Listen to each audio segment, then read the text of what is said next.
எல்லாரும் எல்லாமும் பெற வேண்டும்.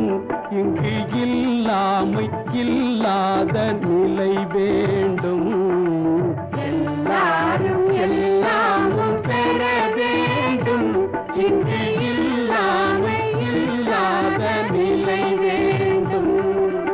வல்லான் பொருள் குவிக்கும் தனிவுடைமை, வல்லான் பொருள் குவிக்கும் தனிவுடைமை நீங்கி வர வேண்டும் திருநாட்டில் பொது உடைமை. வல்லான் பொருள் குவிக்கும் தனிவுடைமை நீங்கி வர வேண்டும் திருநாட்டில் பொது உடைமை. எல்லாரும்